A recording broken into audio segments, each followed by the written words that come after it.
Bonsoir à tous. Bienvenue dans cette vidéo explicative sur les modèles de gestion des ressources humaines proposés par Nizet et Picol. Ce travail s'adresse à Monsieur le professeur Patrick Bakengela Chamba, à mes collègues et à vous tous passionnés de management et des sciences sociales. Aujourd'hui, on va comprendre comment ces deux acteurs belges ont proposé une lecture originale de la gestion des ressources humaines à travers un modèle qui croise logique d'action, cohérence et enjeu social. Jean Nizet est professeur en gestion des ressources humaines à l'Université de Liège, connu pour ses travaux sur le pouvoir, la formation et la gestion des ressources humaines, ainsi que François Picol, est également professeur en sociologie des organisations, spécialiste de la transformation des entreprises et du changement organisationnel. Ensemble, ils ont publié des ouvrages de référence, notamment La gestion des ressources humaines, une approche multidimensionnelle qui date du début des années 2000 et qui propose une analyse non figée et contextualisée de la gestion des ressources humaines. Premier point, la logique d'action.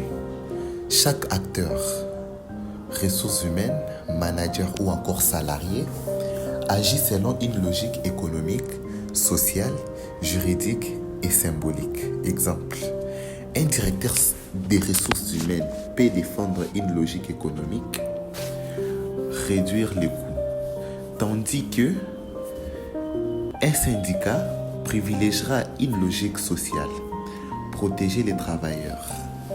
Ces logiques peuvent entrer en tension et la gestion des ressources humaines doit composer avec ces contradictions. Deuxième point, la cohérence interne et externe. La cohérence interne est un alignement des pratiques ressources humaines entre elles. Exemple, le recrutement, la formation et l'évaluation. La cohérence externe est un alignement avec l'environnement. Exemple, les marchés, la loi et la culture. Exemple, une entreprise innovante doit avoir une politique ressources humaines qui encourage la prise d'initiative. Donc, des formations ouvertes, des systèmes de reconnaissance, ainsi de suite. Troisième point, une approche contraignante et non universelle. Il n'existe pas un seul bon modèle ressources humaines, mais des réponses contextuelles selon les secteurs, l'histoire de l'organisation, ainsi que ses acteurs. Anecdote simple. Gérer les ressources humaines dans un start-up à Kinshasa, ce n'est pas comme dans une entreprise minière à Kolwezi. L'environnement change tout. Ces modèles aident à comprendre la complexité réelle du travail des ressources humaines. Plutôt que d'imposer des recettes toutes faites, ils invitent à observer, écouter, analyser ce qui se passe dans les coulisses. Exemple, une politique de primes peut échouer non pas parce qu'elle est mal conçue, mais parce qu'elle ne correspond ni à la culture de l'entreprise, ni aux attentes des salariés. Les modèles de Nizet et Picol nous poussent à nous poser les bonnes questions. Quelles sont les valeurs de l'organisation? Qui a le pouvoir? Quelle logique s'oppose au salut? Premier tiré, Mitzberg. Lui, il parle de la structure organisationnelle et de la complexité des décisions managériales. Deuxième tiré, Ulrich. Lui, il propose les 4 rôles du directeur des ressources humaines, partenaire stratégique, agent du changement, ainsi de suite. Troisième tiré, Gareth Morgan.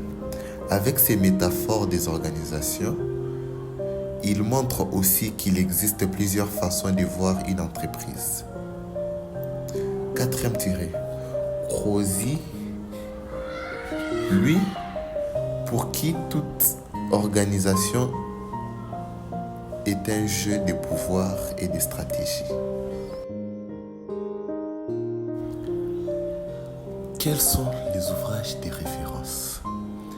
Nicet et Picol, en 2005, ont publié La gestion des ressources humaines, une approche multidimensionnelle de Boweck.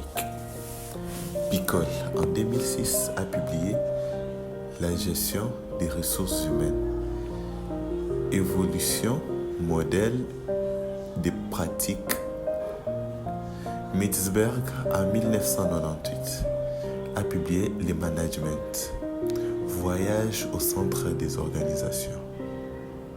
Ulrich, en 1997, a publié Human Resource Champions.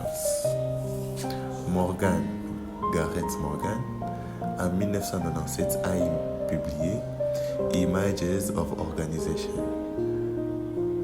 Crozier et Friedberg, en 1977, a publié L'acteur et les systèmes.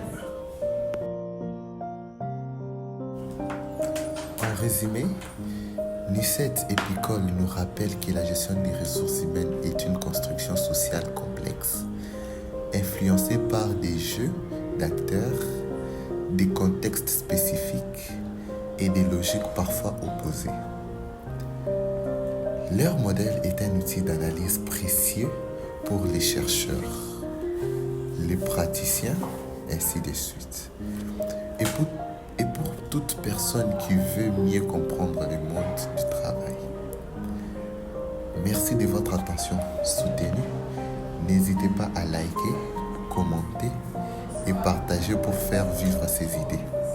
À très bientôt pour une nouvelle vidéo de vulgarisation sur les grands modèles en management.